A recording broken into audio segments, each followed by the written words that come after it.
Well, good afternoon and welcome to a very overcast Silverstone here for the 16th race in the GB3 Championship. Only a week since our last races, there was 3 exceptional races over in Belgium in Spa. Everyone has traipsed over there. They've come straight back here to one of the most iconic tracks in the world, probably the most iconic track in the UK. But it was very much a Luke Browning weekend over in Belgium. Let's see how things went down as Luke Browning took 2 wins and extended his lead in the GB3 Championship. Well, highlights of our little adventure abroad as we head to Spa. Luke Browning would lead from pole position ahead of Yoel Granfors. A bit of contact in the background as Mackenzie Cresswell would get a bit aggressive into the first corner. Matthew Rees would go wide, rejoining, making a 4-wide bit of contact with not only his new teammate in James Headley, but also with Nico Christodoulou and Alex Connor. You can see it at the top of shot there.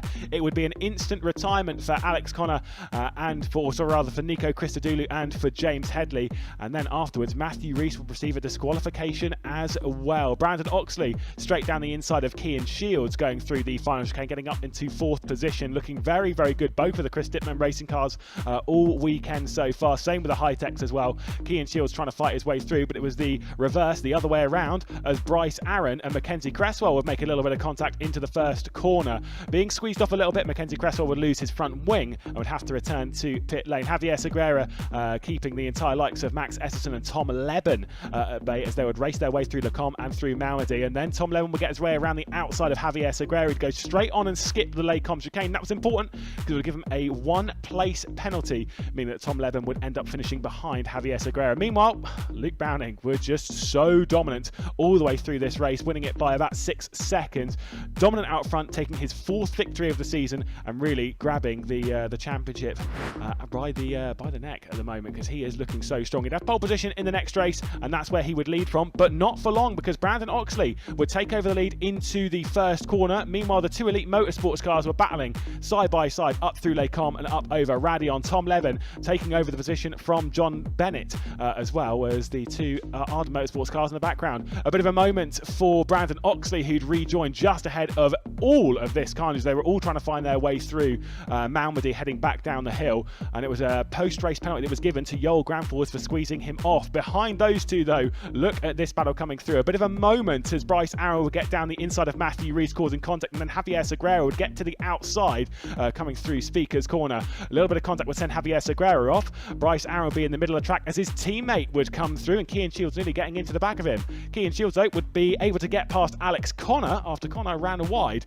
going through Pouon in the midpoint of the race, and then Mackenzie Cresswell on the comeback charge, getting around the outside of Matthew Rees with a super move into Lecombe, and that would end up being for the podium as well. A super drive from Mackenzie Cresswell. John Bennett down the inside of Javier Segura, and the 2 of them will go side by side through the final corner of the circuit. Segura, though, pushing off Bennett. Bennett keeping his foot in, and Bennett gaining the position, but because it was forced off, it wasn't a real issue for race control. A 5th victory then for the number 5. Luke Browning would come across first. Yoel Granfors would come across the line in second, but would drop back after a post-race time penalty. Max Esserson would join them on the podium. The trophies, though, for 3rd position would head their way to Mackenzie Cresswell. That driver didn't have anything to worry about, though. Luke Browning taking another victory in the GB3 Championship. He'd have a lot of work to do, though, from the very back of the grid in the Sunday race that Zach Taylor would lead from pole position in, with Tommy Smith directly behind Roberto Faria. Also, Mikko Gruntvig losing out in the early stage of the race while the 2 JHR development cars would go side by side. And then watch this for the race leaders. John Bennett was pushed off in the background. Zach Taylor having to look one way, having to look the other as Callum Boyson on the left-hand side, Tommy Smith on the right. It was Tommy Smith with the latest on the brakes move into Lecombe, straight around the outside, whilst John Bennett into T1 would get down the inside of David Morales and go for a bit of a spin. He'd be able to refire the car and get back going again, but in an awkward position was John Bennett. So was Nico Christodoulou, having to bring the car back with no rear left tyre. It would explode on the way back in as well, as a red flag being called for an issue with David Morales. All the drivers would return their way to the grid, would get themselves ready for the race to be refired with 10 minutes left on the clock, and it would be an intense run indeed. Once we did get back racing, it was frantic action. Mikkel Gruntvig trying to make up for lost time, whilst Javier Segura was getting side by side with Marcus Flack at Lecombe, and with all of that, Javier Segura would lose his front wing and have to return to pit lane courtesy of the damage. But all of this lot, the top in the championship, were also coming through after that reverse grid. Of course, Max Esserson, and then Luke Browning to the inside of Brandon Oxley. He'd have his championship rival directly behind in Yoel Granfors, Tom Leben, also, as well as some of the JHR development cars as well. Luke Browning not making the progress. Meanwhile, Mikael Grundtvig would go off, coming around into the final section at Campus, and that would cause another safety car that would, in effect, end the race. The timer was ticking down. Callum Voisin was in control, and he slowed the pack up just about enough so he would see the checkered flag as he would race his way towards the line, keeping behind Tommy Smith and Roberto Faria. However, courtesy of the rules, which can be found on the website, the red flag meaning that it went back to the first lap of the race, so it was actually Tommy Smith that ended up winning this race from Callum Voisin, as well as Zach Taylor behind in third. Callum Voisin didn't know that at the time and was very, very happy indeed, congratulating his teammate Roberto Faria. Well, an exciting weekend of racing over in Belgium at Spa, and obviously a bit of a concerning moment there in that third and final race for David Morales, but pleased to say that David's here now and he looks well. You are well? I'm, just happy to get back into the car again. Obviously from a 40-60 impact, there's still a lot of pain in the lower back, but just happy to be here and happy to get in again. So that's it. Yeah, it was a big impact, and we see the car behind us here. I'm assuming this isn't the same car, it's a different car? The only thing that survived from my car was the tub and the gearbox. That's it. And steering wheel. Yeah, steering wheel. That's it.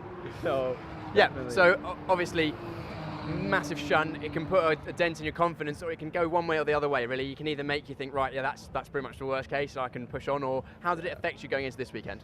So just coming into the weekend, it was really, really hard to decide if I should or shouldn't do it, and my doctor gave me the okay, but the main thing about it was to not be afraid getting back into the car again and always thinking about the what if I crash and this and that. So just being able to get in, push hard again, and keep going just means I'll be able to, I'm back to normal again. I suppose it's good that actually we've got not much of a break, well for yourself, not much of a break between last weekend and this weekend, assuming you're fit, but also the team have obviously put a lot of work in the interim as well. Definitely. I have an entirely new car here that we just got for only this weekend, and just learning that again, and the team, wow, the amount of work that they've put in just the past 4 days coming to this weekend is incredible. Okay, well, thanks for them. Well, look, it's great to see you back on the grid, and we'll let you go now and get ready for these races. And we're just very pleased. Obviously, a lot of messages came your way, I know, making sure you're okay. And it's good to know that only sort of minor injuries, and obviously you can replace a car, but you can't replace David Morales. So good to see you back there, and best of luck this weekend here at Silverstone. David Morales there from Ardent Motorsport. Now we've talked about Spa, so let's have a look at the championship standings. Luke Browning, with those 2 wins, is on 311 points as the championship leader, with his rival for the title, Joel Granfors, on 280.5 points, with Max Esterson for Douglas Motorsport on 232.5 points behind there. Now, Piers, looking at that exciting weekend of racing there, I mean, I was chatting to our commentator, Lewis McGlade. He thinks if Luke Browning can get 2 more race victories this weekend, he reckons the title's his. I mean, is it a bit early for that? I think it might be a bit early, but he'd definitely be putting one hand on the trophy. If you can get another couple of wins, he's had a really strong weekend at Spa-Francorchamps with a double win and then a good strong third race as well, which gave him some good points. The gap is opening up ahead of Joel Granfors. It's been toing and froing between them throughout the whole year, but it seems like Luke's just getting a bit of a groove at the moment and continued that so far with a great run in qualifying. So awesome to see, and if he can get another good weekend, then it's only a couple more rounds to go, and that could then be putting himself in a great position to be champion at the end of the year. Exactly. Well, we're here at Silverstone. It's the second time we're here, but in case you missed it the first time around, let's see more about the track and where we are racing this weekend. Let's take a look at the venue then. We are racing this weekend as we head to Northamptonshire, to one of the most legendary circuits in the United Kingdom. It is, of course, Silverstone, a fantastic venue for any style of racing. If it can be raced, it will be raced around here. A circuit which opened back in 1948. So much history around here. Of course, one of those circuits that was built for an old-fashioned RAF airfield. The length of 3.6 miles, roughly 5.9 kilometres, with so many twists and turns over the 3 sectors. Iconic is a word which would be associated with such a venue. Over the 18 corners, of course, fantastic ones like Maggots, Beckett's and Chapel, overtaking opportunities into the likes of Copse and Stowe with their high-speed commitment, and then, of course, that fantastic section that was built back in the early 2010s where you go through farm, into village, into the loop, and of course, that entrance into Brooklands, absolutely superb. And now we'll go to Piers for a lap around Silverstone. Here we are on board with Callum Voisin for Carlin Racing in the GB3 Championship here at the Silverstone Grand Prix circuit, completely flat through turn 1 of Copse. Mind the track limits on exit, because you will be penalised in qualifying and the races if you run over too many times. We then have the world famous Maggots, Beckett's and Chapel section. Over the curve on the left, keep it right through Maggots and Beckett's, then left it to open up Chapel onto the Hanger Straight. It's a vitally important section of the track, both in qualifying and in race trim. We then have a long 780-metre Hanger Straight. This is where many of the overtaking manoeuvres will be done throughout the race. Picking your braking point, staying left. A very, very small rub on the brakes, maybe down 1 gear. Just keep it tidy, roll the speed through the apex. You saw a little bit of movement there in the middle. If you take too much curve there, that can unsettle the car. Then a very important braking point here into Vale. Nice late apex to open up Club, which is completely flat if you get it right. Don't run too much curve on the exit, because that can drop you off.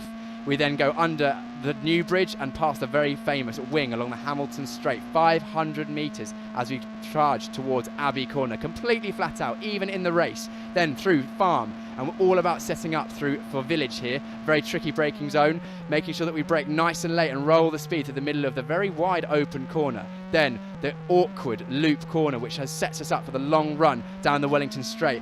And again, over 640 metres until Brooklands. Another point where during the race we'll be seeing a lot of slipstreaming, cars defending and attacking. You can overtake inside and out into Brooklands. Pick your braking point, use the curve on the right hand side, past the BRDC building on the right hand side. This is a very technical section of the racetrack and ends off our lap.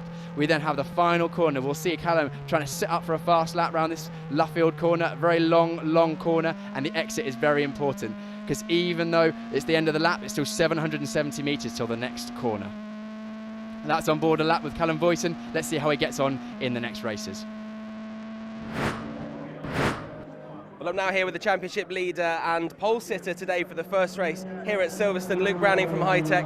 Now, we heard about Spa just then, and it was a pretty decent weekend for you, 2 race wins there. And if you can repeat that here at Silverstone, I mean, that championship's looking ever closer. Yeah, exactly. I mean, absolutely thrilled with qualifying. That was really special. That was. I really felt like I put a lap together, and yeah, just a big credit to the High Tech car. That felt absolutely phenomenal. Really felt underneath me, especially for that one lap. Obviously, second qualifying has not quite gone to plan, but I mean, I think I was half a tenth or a tenth off pole for the second, and I'm starting P5. So it's really close, but glad to just clinch it in the first one. And yeah, we'll see how many positions we can make up in the second. It's very competitive. Have you know, obviously we raced here before already once this season. Are you noticing that other drivers obviously learned a lot from being at Silverstone before, which is why it's so competitive? Yeah, clearly. I mean, this is by far the track that I think the whole field's done the most miles around, so naturally everyone's just going to be closer here. So yeah, I think to obviously take the step up and just get that extra 1,000 or a couple hundredths on everyone is really special, and yeah, I think the race is going to be chaos down to Stowe. Well, look, we'll wait and see, but congratulations on those 2 race wins back in Spa, and obviously qualifying on pole for this first race. And best of luck. That's Luke Browning, the championship leader, by 30.5 points now. So if he repeats that weekend like he did at Spa, it's going to be another decent weekend for Luke Browning. Now, he mentioned he missed out on pole for the second race. I'm going to bring in Callum Boyson here, who was, you went, I mean, you're incredibly fast there. I heard Piers Pryor in the background shrieking when you put in that lap at the end, and it all paid off for that second pole for the first race tomorrow. Yeah, definitely. I mean, it was super tight. We had very close margins, and I managed to pull it out of the bag at the end. But it was, you know, cutting a little bit fine on the last 2 laps. But yeah, I managed to do it in the end. And you had a fairly tricky qualifying back at Spa, yeah, but you managed to do okay in the races there. And then obviously in the third race there, a little bit disappointing for you. Yeah, definitely. I mean, we don't really know what happened. I mean, it's all a bit kind of up in the air right now. But I mean, it was definitely, you know, race pace wise, and you know, it was definitely good practice for overtaking. So no, I mean, racing wise, it was really good, and yeah, just we'll go for even better this time. Absolutely will. Well, there's Callum Boyson there for Carlin, starting pole position for the first race tomorrow morning. But it's Luke Browning who starts on pole for today's first race of the weekend here at Silverstone.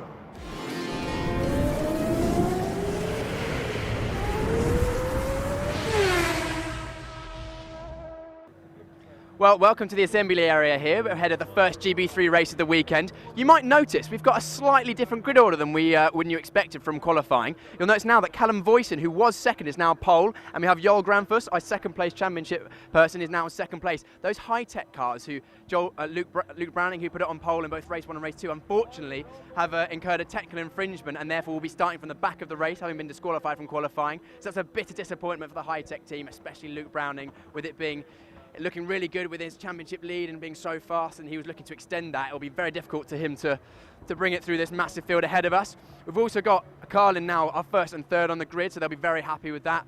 And yeah, we're very much looking forward to the race. Let's see if we can wander and see if we can grab anyone on the way through, shall we? So at the current revised grids, we've got Callum Voisin on pole, then Joel Granfors for Fortec in second place. We then have Javier Segura for Carlin, third place. And then Tom Libben in the elite car with the pink nose in fourth. We then have a great running from both of the Arden cars here, from both, the Arden car of, who's this? Christodoulou. And then we also have John Bennett in another elite car. So Elite having another strong qualifying. They show great pace earlier on at the first time we came to Silverstone last time out, and they're looking to continue with that. We can hear the cars firing up now, so getting warm before the race starts as the previous race is just finishing off. It's going to be a great race. The wind is coming down quite strongly down the tail, on the tail of the cars coming down to the Brooklands here at Wellington, so that will adjust how the cars feel, maybe a bit of oversteer through here, and then that will mean that they've got a lot of front grip going through the Maggots and Beckett section after the start-finish line, meaning they'll be carrying a lot of speed, potentially also increasing that slipstream effect down the hanger straight into Stowe corner, so that might allow some overtaking manoeuvres to happen. Potentially Luke Browning will be happy with that as well. We've also got the two JHR cars. We've got a new helmet, I believe, on Matthew Rees's car here. He's got normally his customs grey helmet. It's gone to a white one. Maybe chat to him later on about that. And then Roberto Ferri, the third Carlin car. They'll be pretty happy with that. That's all three Carlin cars inside the top 10 after qualifying. So very, very happy with that. Max Esterson, just a little bit lower down than he would have liked. He was very fast here the first time out at Silverstone, just a couple of months ago. A bit further towards the bottom end of the top 10. He'll be looking to make some moves. We've seen him make some great moves, especially here the first time we came. And then we've got the second JH car of James Headley, who has moved over to that camp.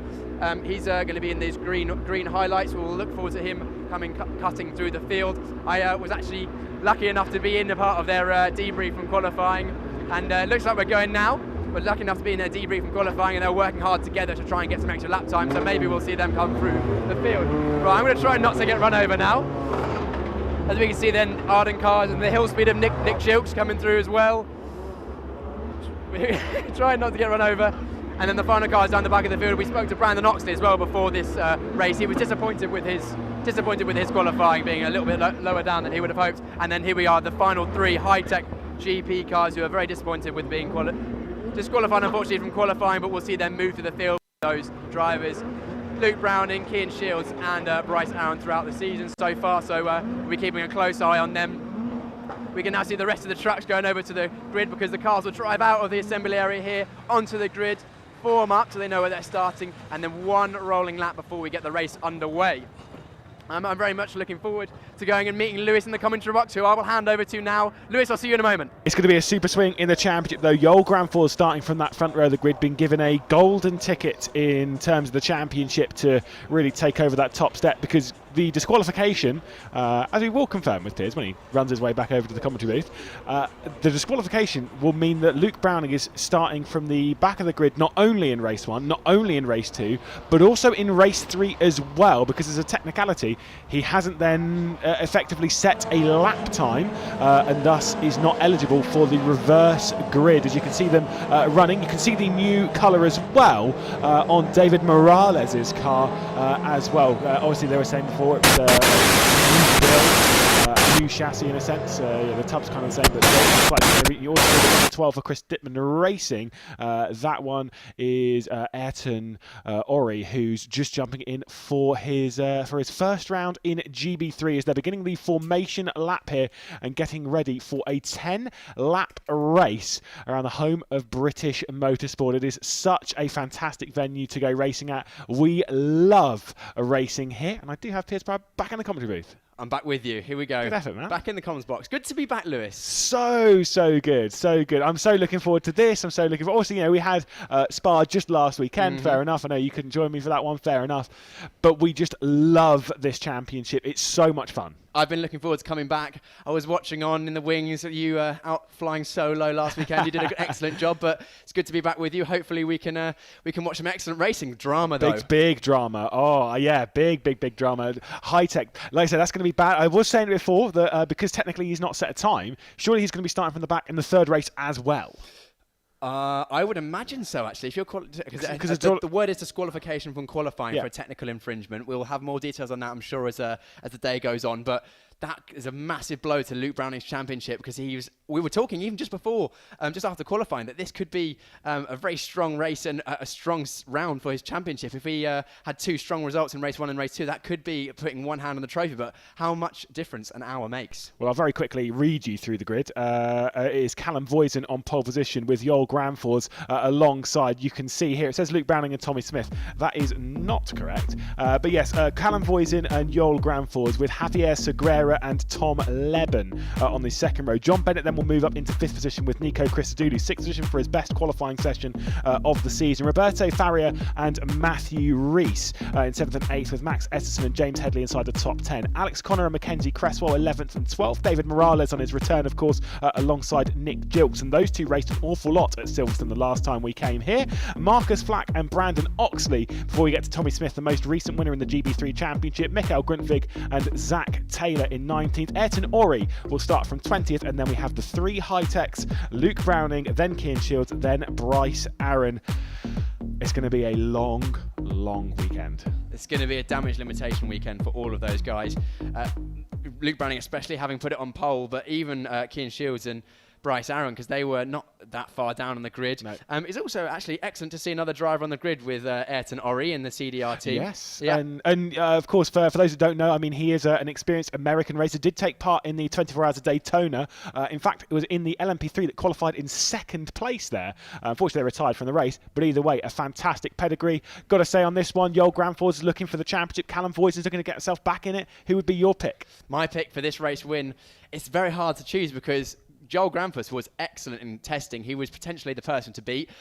Browning actually picked him in qualifying before getting disqualified. But Callum Voisin, I must say, has been on excellent form recently. They struggled a little bit, Carlin, at Spa with pace in qualifying, but he was one of the biggest movers in the races. He's been on fine form. He's won a couple of races this year now, and looks like we're getting ready to go. We certainly are. It's the Carlin man of Callum Voisin at 35 on the right-hand side. Joel Granfors on the left on that front row. The gridders are about to get racing on that run down towards Cop for the first time. And look at that great start from Joel Granfors from 2nd position, as he's already got alongside in that race down towards turn 1. Callum Voisin dropping back into Javier Segura. The two of those have made contact before this season as they race their way down towards Maggotts, Beckers and Chapel. Luke Browning not wasting any time, already picking up 3 or 4 positions alongside with Brandon Oxley. And look at this, Callum Voisin going side by side with Joel Granfors, going through Maggotts, going through Beckers, and Joel Granfors rescues the race lead as they head down on the Hanger Straight. Side by side through Maggotts and Beckett. That is touch and go there. Any contact and that is race over. It looks like Voisin's got an excellent exit. Although Segura now attacking Voisin on the outside. Look at John Bennett as well, up the 4th position. So Javier Segura is going to try and get around the outside. Tom Leben defending in that pink car with the blue and white of Roberto Faria in that Carlin machine.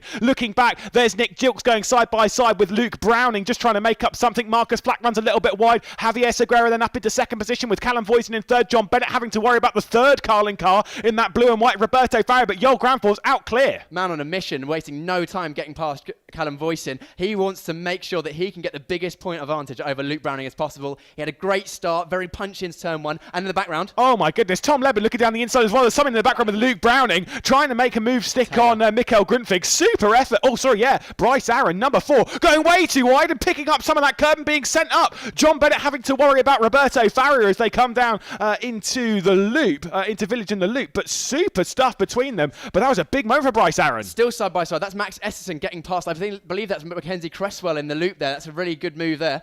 And there's James Headley as well, trying to hold off with Luke Browning as they race their way down the Wellington Straight down towards Brooklyn. Such a good overtaking opportunity. The 2 Carlins are clear for 2nd and 3rd. Tom Leben's having to worry about one of the JHR development cars that's trying to get around the outside. That will be Matthew Rees at the moment, completing the first lap. Then Joel Granfors with a comfortable lead at the moment over Javier Segura, over Callum Voisin, then John Bennett, who's managed to get himself up 1 position up in the 4th. He is aiming for his first podium of the season today. First podium of the season. John Bennett's been really, really good in testing, actually, I must say. He's looking more and more comfortable as the races go on. It's been his first season in Slicks and Wings. Go on. Browning has made up 10 positions already. Speak about a man on a mission. He is charging right now. Here's Nick Gilt with David Morales. Said before, those two have raced time and time again around here. They put on such a good show the first time we came to Silverstone this season, and they are doing it once again. They do have to worry, though, about the number 4 of Bryce Aaron that is also in there. But what a super effort so far by Browning. Luke Browning up 10 places. That's almost unheard of in the British Formula 3 Championship. 1 lap, 10 places. He is a man on a wish, a man on a mission. As much as Grumpus is at the front, he's trying to reduce that gap as much as possible. He knows every point he gains here is so important in this championship. And here comes another. He's getting down the outside, though. Oh, Mackenzie Cresswell does fend him off. And there is Bryce Aaron with David Morales, the two Americans going side by side into Vale. But Luke Browning was desperate to try and make another one stick there on the Chris Dittman racing car of Mackenzie Cresswell. Those two, by the way, between Mackenzie Cresswell and Brandon Oxley, went so well last time out. They don't quite have that pace. So Zach Taylor getting side by side with David Morales going through the on the normal Grand Prix loop is the first corner at Abbey. Yep, exactly. We've got all, as that is Headley. No, Headley at the inside of Oxley, locking up there. Oxley looking feisty here. He was great. He had some great pace at Spa. Unfortunately, we spoke to him before the race. He was not able to convert that in qualifying, but he's looking to work on that confidence that he gained from that round. I was going to say, you've not seen James Headley in the JHR development car yet. His one's got slightly a green highlight on it. Look at this, though, from Nick Gilt, trying to hang on. That'll be from, I think, Marcus Flack, or trying to get past Marcus Flack, as Brandon Oxley and James Headley side by side through Brooklands and out through Luffield to complete another lap with 68 versus 67. Brandon Oxley in the red and yellow, and then James Headley in that silver machine. Bramford pulling away still, fastest lap of the race once again, a 154.2. Half a second faster than Javier Segura in second place. Those two Carling cars not separated by much, only 2 tenths of a second. Here we go, number 4 though of Bryce Aaron trying to get past on Marcus Black, who's dropped back behind Nick Gilt. Okay. That was a bit dicey into T1. Yeah, exactly. It's you know you can push hard there because you got all that run off, but if you're going to make a move stick, you need to be quite a long way alongside, as we have seen in Formula 1 with issues going on there in previous years. Yeah, like you say, you've got to be a bit more committed than that if you're really going to make that one stick. Either way, 3 laps or 2 laps completed. We're on the 3rd lap of running, and Joel Grampos is taking control here at the moment. Javier Segura in that 2nd position with Callum Voisin in 3rd, then Bennett, then Farrier, then Krista Dulu, Levin, Reese, Esserson and Cresswell still hanging on to that 10th position, because Luke Browning's not been able to find his way past the side by side going down the Vale. Exactly, side by side on the 1st lap is often where you can get a lot of places with cars jostling, being opportunist moves. That's how we gain 10 places. But as once the race settles in, we know these Formula 3 cars are so fast. They've got a lot of downforce. They struggle to follow too closely. So I don't imagine he'll make maybe 10 more places. That would be very impressive. Maybe a couple more if he continues with the pace he showed in qualifying and practice. Meanwhile, there's 2 teammates trying to switch positions. The number 4 of Bryce Aaron, number 6 of Kean Shields. Zach Taylor also into it after a podium last time out in that number 21 Fortec machine. Straight around the outside, though, in the red and white, trying to make it stick on the high-tech beast of Kean Shields. Not able to do so as they head out onto the back stretch through Aintree, going onto that Wellington straight. You can make a stick, though, around Brooklands. Yes, you can go inside or outside at Brooklands. That is one good thing about that corner, is if the car in front, like Shields is defending on the left-hand side, you can carry it all the way around the outside like Zach Taylor's trying right now. Is he going to push him off the circuit? That's an excellent move. Zach Taylor going right around the outside of Brooklands. It can be done. We've said it can be done inside and out, but it's still going on. Yeah, respect between the two, though. Space is being given every single time. We love to see this. And Zach Taylor just giving the room on the exit of Luffield. I think he'll still gain the position as they race their way back down towards Copse. And turn 1, as you can see, Nick Dilks looking to the inside, though, of Headley. And they're still side by side. Kean Shields all the way around the outside of Copse, trying to make it stick. He's gone way too wide, though. He has held the position. I think race control might look at that as David Morales is trying to get past Zach Taylor. Super move coming down into Brooklands, into Maggotts Beckers and Chapel. He just pinched as soon as they made a mistake. Yeah, that was an opportunist move from Zach. The Arden car there, making an opportunist move. Zach Taylor was hindered a little bit by Shields going around the outside, had to carry a bit less speed through the corner to not go wide, although I believe that the race stewards will have a look at that because Shields kept the position by going wide at that corner. Yeah, we saw it with Tom Levin, of course, back in Spa. He skipped the chicane to gain a position, or rather hold a position on Javier Segura, and they did give a one-place penalty post-race to reverse the position. So they can do that, race control can do that, and they will be more. Potentially more than one position. I think they are within their right to move the driver who is at fault back a couple of positions to redress the balance, so that would mean Shields will go behind both I've got my cars mixed up in my brain. He'll have to go behind Zach Taylor, which means he'll lose 2 positions if that is put into force. Yeah, well, we'll have to wait and see post-race. Of course, the stewards will be straight on it. Tommy Smith, the most recent winner in the championship, going up against a driver who's won 4 races in the championship. The reverse grid master himself, Mikael Grundtvig, under a lot of pressure from the GOAT. Yeah, exactly. Tommy Smith drifting out of the loop there. He's pushing hard to try and get past, but I'm sure he gained a lot of confidence from that. Again, the race that was affected by the fact there was a red flag. It'll be interesting to see. How he gets on there, because he's got a lot of confidence. He said that he was more confident and that the car is coming towards him as the season goes on. Just to clarify, by the way, it is a 10-lap race, not 7. I did wonder, and I was panicking a little bit there, but I do believe it is a 10-lap race. So Joel Granfors still has a little bit of work to do at the front, but he is flying at the moment. Another fastest lap, a 53.9 from your race leader. This is the battle directly behind. This is second place at the moment. So Javier Segura with the yellow highlights, trying to fend off his teammate of Callum Voisin with those red highlights. John Bennett directly behind for the Elite Motorsports, and then the third Carlin car running in 5th at the moment. Those 3 are having a super round despite struggling. They struggled quite a bit at Spa. They did struggle at Spa. The qualifying, they admitted themselves they didn't go as well as they thought they should have done. But now second, 3rd and 5th place, that's a really good showing from Carlin. They were strong here at the first time out. They're strong again. The drivers are a lot closer together. We've seen a bit of a gap between them, sometimes a bit of variation, but this round they're all right together. Spoke to them just before the race. But you can see, if you look at the timing board, how close it is. We saw on qualifying a second for the top, I think it's top 20, 4 tenths of the top 6 or something like that. And now we're looking at the race, the last lap times, everyone in a 41 minute 54.34 or 5, so within 2 tenths all the way down to 12th position. Yeah, it's incredibly close at the moment in the GB3 Championship. I messaged John Bennett after the qualifying session. He said he couldn't believe that he was a 10th off pole and was 6th. Amazing. It just shows how tight it is. Yes, they've done a lot of laps around here. They would have done, as they were saying, Luke Browning was saying in the interviews before, that they've done more laps of this circuit than any other circuit that they go racing at. But still, it just shows how close and how talented the entire field is. The spread of talent is very small. Everyone's operating at such a high level. That's why we're seeing such close times in qualifying. You make one mistake and you, I don't know, burn your tyres out a little bit too early in the session, or you make a couple of mistakes and go wide. That is pretty much your qualifying over. You can be 10 positions lower just from a couple of mistakes. It shows that you have to be operating at such a high level. But that's great. That's one of the reasons why this championship is so well regarded, and why some drivers in this championship go on to amazing things, like previous champions Lando Norris is in Formula 1 now, doing great work there. Yes, indeed. You can see there as well, high-tech duo 4 and 6. That would be Bryce, Aaron Key and Shields both getting past Marcus Flack on the previous lap. Another position switch on the previous lap. Luke Browning did finally get past Mackenzie Cresswell, so he's up inside the top 10 at the moment, our championship leader. He's reducing what he's losing at the moment, but the thing is he has to do this twice more.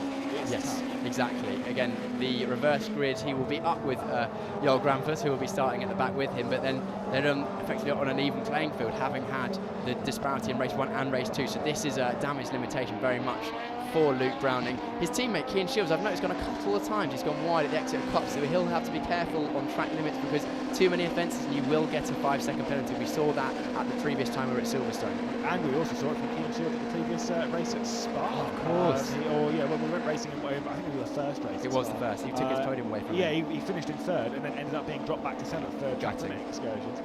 It's hard, right, when you have that, because track limits are hard at the best of times, because it's not particularly easy to stay within them, because obviously as racing drivers we all want to, you all want to push your limit. You're an esports racing driver, aren't you, Lewis?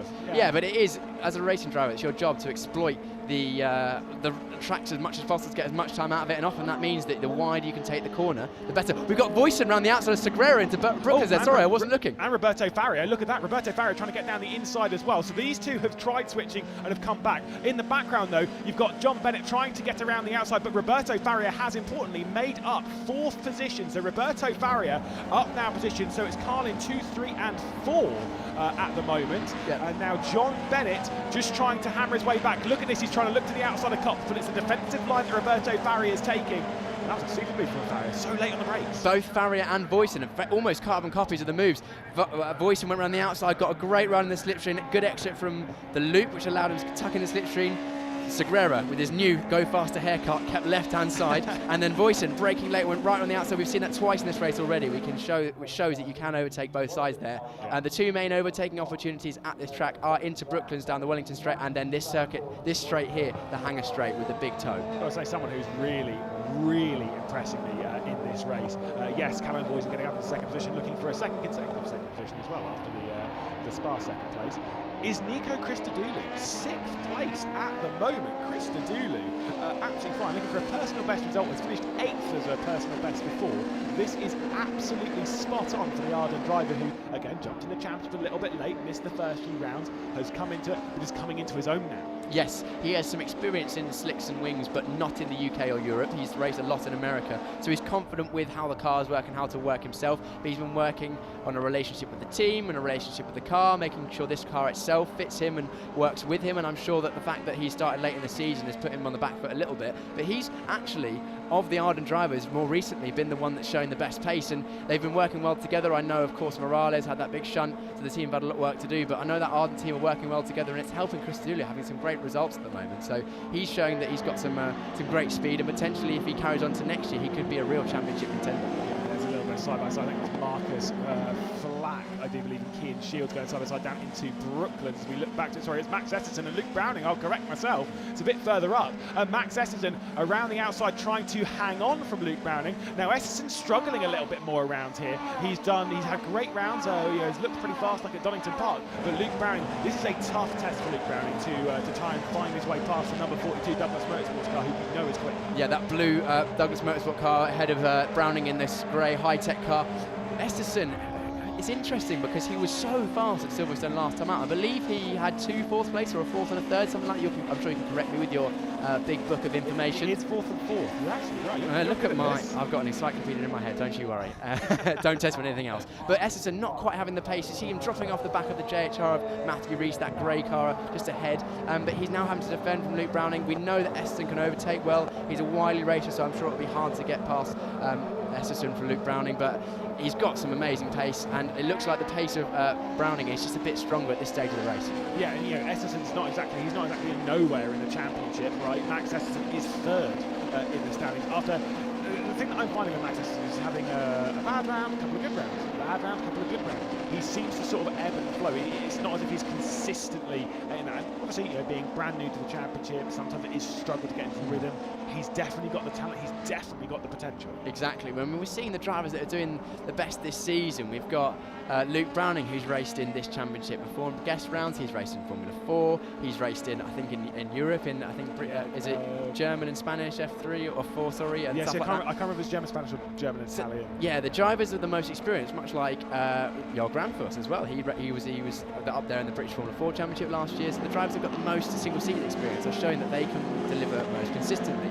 I know Max Esserton has also some experience elsewhere, but he's not so experienced with that team in the UK, in Europe, so he's building on that, and he's showing that he's got the pace and the potential there, but maybe to deliver more consistently, he just needs a few more rounds under his belt. And again, another one, if he races next year, I'm sure he'll be a championship contender. Yeah, like you say, considering that he maybe is struggling with that, he's still 3rd in the championship, so a good effort, but he is going to have to worry about Luke Browning here, who's all over the rear end heading into Copse. Max Esserton has his mirrors filled, and when you're driving, when you're under this kind of pressure, what's the mentality like? Browning is just trying to keep as much pressure on Esserton as possible. Esserton will know that Browning is faster. Browning was the fastest car in qualifying. He's been fast all year. If Browning keeps that pressure on, it will just increase the pressure. Esserton will think, right, how am I going to defend? What am I going to do? And all it takes is one mistake, and then Browning is through. And that will probably be as far as Browning can get through with only a lap and a half to go. Yeah, exactly. We are approaching the checkered flag very, very quickly. Now, Luke Browning being a little bit too close there, going through Magnus Beckett's Chapel, using the dirty airs, kind of pushed him back just a little bit, back into the clutches. Maybe if Mackenzie Cresswell is kind of a little bit stronger than would like in top 10 from this race. He's back up to the battle for 3rd position. Javier Segura dropping into the clutches of his teammate Roberto Faria. Yes, those two Carlin cars are, in fact, Faria's on the back of Segura. Segura's dropped off the back of Voisin a lot. Has he had an issue, or has he just not quite got the pace? It'll be interesting to look at the lap times. He must have missed something there. But I reckon Farah's going to be looking for a move up the inside into Village. Yeah, a bit of a lock-up as well from Javier Segura, so he's going to hold this inside line coming into the loop and out through Aintree and onto the Wellington straight. At the moment, Javier Segura is feeling the pressure from his Brazilian teammate. Of course, Javier Segura in the yellow highlighted car, Roberto Faria with the white highlights. He's got to get to the outside though for Brooklands. This is the penultimate lap of the race, the penultimate opportunity into Brooklands that they're going to have, and Roberto Faria is trying to commit on his teammate. And I will say, if there is two teammates that can't make contact, it's those in Carlin, because Trevor Carlin will be very mad because it's happened a few times this season. Outside. Look at this though, from Roberto Faria straight around the outside of Javier Segura. Respect between the two as they come through Woodcote and onto the start-finish straight. I think this one might be the move for Roberto Faria, but it is certainly not done yet. They've got to make it stick at Copse. Javier Segura with the inside line, Roberto Faria with the outside line, and Roberto Faria sends it in. He's running a little bit too deep, and he's just trying to hold it at the moment as they run down towards Baggett's, Beckett's and Chapel. It's still side by side between the teammates. John Bennett sat there thinking, come on lads, get on with it. Roberto Faria to third. Oh my goodness, that was almost a carbon copy of the move that Voisin pulled on Segura. We're going outside, but this time Faria decided to just stop off a little bit earlier and then cut back, and that worked for him. Marcus Black, by the way, has received a 5-second penalty for track limit excursions. Obviously a bit further down the order, but it does mean that a few might be close. The number 67 has been warned for it, that one being James Headley, so I'm sure Race Control will keep their eye on it. It'd be interesting to see if Race Control have anything to do with that move of Faria on Segura, because Faria did leave the circuit on the exit of Copse, and we've seen that once with, I think it was Shields earlier on Zach Taylor.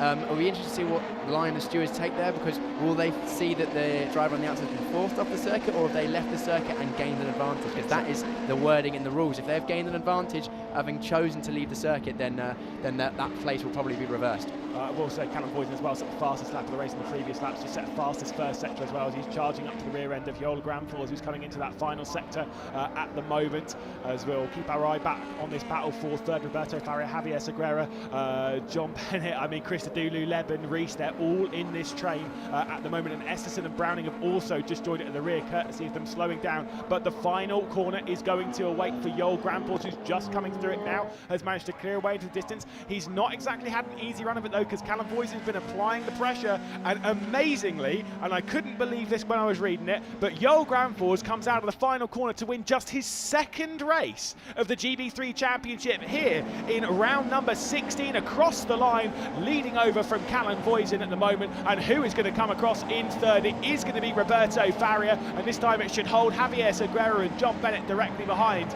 in fifth position. Leben and Chris Adulu did switch, so the Elite Motorsports car of Tom Leben did make up a spot on Chris Adulu there. Yes, that was a good move towards the end. The Elite cars have always had good pace around here. They showed it the first time we came to Silverstone. They showed it once again with Bennett and my brain has gone blank. Bennett and Leben this time out with two solid top 10 positions, so excellently done from them. And when they had Headley as well, of course, with Elite Motorsports, Headley switching a couple of rounds ago.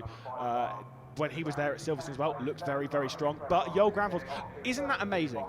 Only his second win. He shows that it looks like he's almost always been on the podium in those first couple of races, often beaten by Luke Browning, which is the difference in the championship. Of course, with Browning with that one DNF and Granfors finishing every race, that's probably why it was so close. But now Browning going to have a difficult weekend this weekend with only 3 more events to go. We've got Silverstone and then Brands GP in September, and then the final round October at Donington. Yeah, and also I like the little trivia facts.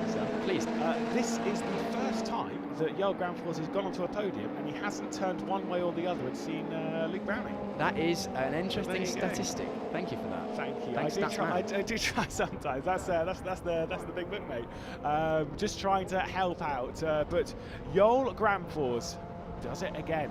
An important time to do it as well, of course, yeah, to have taken a victory in this kind of circumstance when he knows that Luke Browning had to start from the back. I think he'll be surprised that Luke Browning managed to get himself inside the top 10, but let's take a look then at the provisional results for round number 16 of the GB3 Championship partnered by the BRDC. Yoel Granfors taking the victory with Callum Boyden and Roberto Faria rounding out the podium for Carlin, getting 2 Carlins right up there. Javier Segura, their teammate, directly behind in 4th. John Bennett with a super drive to 5th, did drop back in the later stages and then came under pressure from his teammate Tom Levin, who got past Chris Adulu on the the final lap of the race. Matthew Rees, Esterson, and then Luke Browning. Got to say, that is probably the drive of the season so far from Luke Browning to get up inside the top 10, just getting past Mackenzie Cresswell a bit late on there. The two Chris Dittman racing cars just outside the top 10 with Cresswell ahead of Oxley. Alex Connor, Gilks did manage to get past Headley as well for a 14th place finish. He's been struggling for speed this weekend. Aaron Shields, Morales, Taylor and Grundtvig the top 20. Three more cars where we see Smith, Flack and Ori rounding out our field. And of course for Ori, brand new to the championship, having to learn things bit by bit, having to get up to speed. Like I say, just finding out exactly what the GB3 Championship is all about, which Joel Granfors has been top honours of at the moment. He won't rescue the championship lead with this result, because obviously it's 35 points for a victory, and 10th place is obviously certainly more than that. It's more than zero. It's about 15 points for 10th place. And what that will do is it will make sure that the gap's going to come down. Got to say though, for the first race tomorrow, Joel Granfors is potentially the favourite to take over the top of the championship. Getting a bit of a handshake from team boss, and all those around, family that all come out to each of these rounds. It is a super race from Joel Granfors. I will say though, he did come under pressure late on. Callum Voisin was firing in the fast laps. The final lap of the race, Callum Voisin was half a second faster. Now, it's not that that really mattered too much for this. It's a big confidence booster for Callum Voisin. Moving into tomorrow's race, that's where the focus will be, trying to get on top. But you can see John Jackson is here this time, and he's ready to catch up with our podium drivers. Thank you, Lewis, here with the race winner, Joel Granfors. And, after qualifying, it didn't look like it was going to be your weekend to start off with. And then, obviously, with what happened with Luke Browning and the high-tech cars, that helped you in terms of the championship. And in terms of that race, an exceptional race for you. I mean, it was a good race, actually. Balance felt amazing, and we had a good start off the line. Managed to get Voisin down to turn one, and then he kind of came back into Magnus Beckett, so we went side by side for there as well. And then I saw that Segura was pretty close behind him, so I went to the left because I knew that Voisin was going to have to take the inside. And then from there I just pulled the gap, and then I saw Voisin get past Segura, but then I already had a comfortable lead, so I wasn't too worried, and yeah, just like usual in the end, just saving the tyres for the last race. There's a little bit of rain in the air here, it's kind of spitting at the moment. Was that a concern to you? Yeah, I mean, it kind of started to rain a bit, at least it felt like in the beginning, in the mid-race, but then towards the end it stopped, so yeah, I was a bit worried there for a second, but yeah, we take that. Excellent stuff. And as I mentioned, obviously Luke Browning starting at the back of the grid for every race here. I know in the third race you'll be alongside him there, but you've got a really good opportunity now to maybe get another win in the second race and really put the pressure on him at the top of the championship.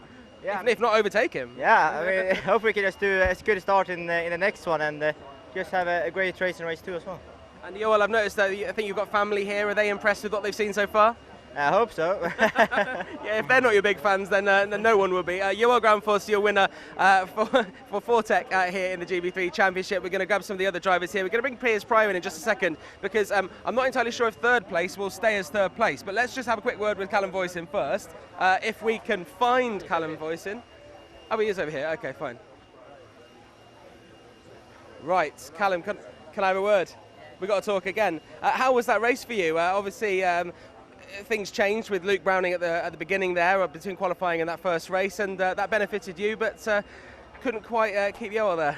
Yeah, I mean, I just had a bit of a poor start, but I dropped down to third, but then managed to get back up to second, and then after that our pace was really good, so a little bit frustrating that I didn't quite get the start right, but I mean, it was a clean race, good points, so yeah, no, I'm happy. And it's something to work on for the next race as well, and obviously quite a good race for the team. Yeah, definitely. I mean, I don't know where Javier finished, but we all seem to be up in the mix, and yeah, I mean, the car was really good, so just a massive thanks to them. I think second, third and fourth, so not bad at all. We'll let you get to the podium, but congratulations, and we'll see you for race 2 later. Thank you. Right, let's fight. Well, we're going to bring Piers in here. I mean, Piers, you just want to talk briefly about what happened there with that overtake from Roberto Faria and Javier Segura. It may be that it might get looked into, and it may be that Javier Segura gets third? Potentially. We saw that Faria did a great move around to get past Bennett in the elite car, which meant that he put the Carlin car second, third and fourth, and then in that position they all moved around a little bit because we saw Voisin getting back past Javier Segura. That move is a good move. We know that that was going to stick, but it looked like potentially Faria will left the circuit around the outside of Cops. Therefore, potentially they might go up to the stewards and they might reverse reverse positions. Let's grab a quick word with Roberto Faria, who has just walked off. He's just walked off, so that's fine. We'll talk to him. We'll catch up with him afterwards. But for now, we'll hand over to the podium and your commentator Lewis McGlade to talk you through it.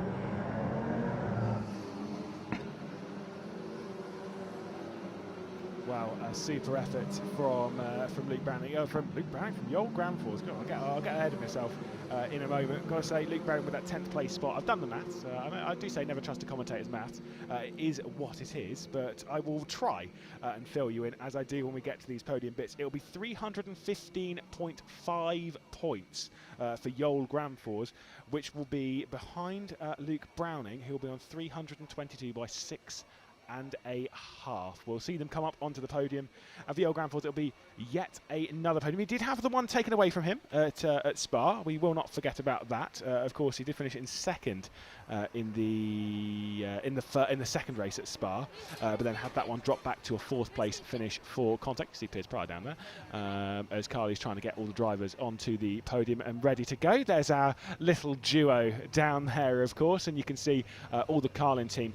A well-deserved 2nd, 3rd and a 4th, I've got to say. As much as we celebrate the podium here, naturally, as they're all climbing onto it, I've got to say for Carlin, what a turnaround it has been.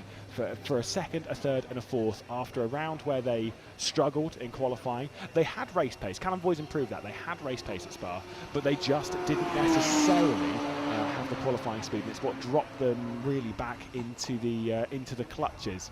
And really put them into a bad spot. But yes, Roberto Faria coming onto the podium again. It will actually be technically, because I know he had a podium in the final race as well, I won't go into that too much, but he did have a podium back in Donington Park, and that was the last time he had a podium, and he'll gladly receive another trophy, as you can see him there on the right hand side. The 2nd place will be Callum Voisin. I said before, it'll be a 2nd consecutive 2nd place finish for the 2-time race winner in 2022, and Callum Voisin taking that step. I'm sure he'll be aiming for top honours from pole position tomorrow morning, but this is the driver to beat at the moment. Joel Granfors 2nd in the championship still. We won't get too far ahead of ourselves, but when his title rival has been dealt a heavy blow, Joel Granfors responds immediately by leading every single lap from 2nd place on the grid. He did have to fight for it on that first lap, but Joel Granfors was absolutely on it.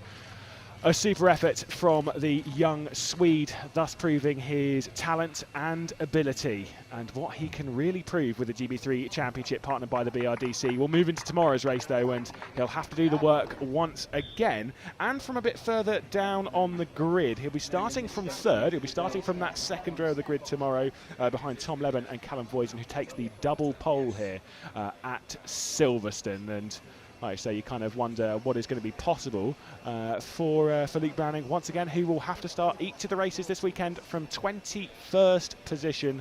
He's got a very long weekend ahead. I'm kind of curious as to what he will feel after that race, after working his way up inside the top 10, because like you say, with a super effort, with a super drive, to have to do that twice more. My goodness, what an effort it will be. You can see here, John Jackson is on the microphone. I don't know if he's ready to take over. As I think we'll head down to John Jackson. I'm just down here now, and I've managed to find Joel Granfors' father, Joachim, and I saw you watching the race there with your family. I believe your wife's here, and is it Joel's brother as well? And it looked like you had a great time. Yeah, I'm always nervous, of course. I can hardly look at the races, but it's nice to see him handle it like, you know, he's been here all his life, not trying to, you know, shake everybody off too much, but, you know, yeah. Did a good race. He seems very calm from what I've seen of Joel driving this year. He seems like, you know, under pressure, he's got that traditional Scandinavian, you know, you see it in Formula One, they're all very calm drivers, they're all very calm people, and he seems to have that at a very young age. Yeah, I think he's like mentally very secure in himself. So, of course, there is pressure, and everybody's telling him, you know, there are several drivers here driving the 2nd or 3rd year, being like 2-3 years older, but it doesn't get to him. He's like he's comfortable in his own driving. So yeah. He is. And finally, obviously, it's great for him with Luke Browning, the championship rival, down the back of the grid there and only making it to the top 10 for him to win that race. I mean, do you think he can win the next race and maybe make it really interesting? Yeah, I think it's going to be interesting. But I said that before Silverstone, that, in motor racing, anything can happen and anything will happen. And it just fall down from the sky, this disqualification. And what can I say? That's the way it is. It'll be very, very exciting. Joachim, thank you for spending some time with us, and I hope you enjoy your weekend here at Silverstone. Joachim Granfors, Johan Granfors' father, who very, very keen watching him there and really enjoying watching his son doing so well. I was going to have a chat with Roberto Faria here. Let's see if we can get him. Roberto, can I have a quick chat? We're live on our stream here, and congratulations on coming third. We were just discussing there the move on Javier Seguerra. Do you think that's going to get looked at? Yeah, it's quite hard. I actually overtook him before that in the last corner. But then in the first corner I was around the outside and he squeezed me off. It's quite hard to see. But it was a great race. I came from 7th to 3rd. And yeah, I think it's a tough move. I didn't have anywhere to go. We would crash if I didn't do what I did. So yeah, for me it was a good race. The car was amazing. The team did a really good job, and yeah, that's it. It was a very good race for the team, wasn't it? With you all doing so well, being at the top there. Yeah, I overtook Bennett around the second last corner in Brooklands. It was quite tough there. He didn't expect me to stand there. But yeah, the car was great. I cannot complain anything. The high-speed corners, the car was just perfect in the floor. So yeah, it was a good race for the team.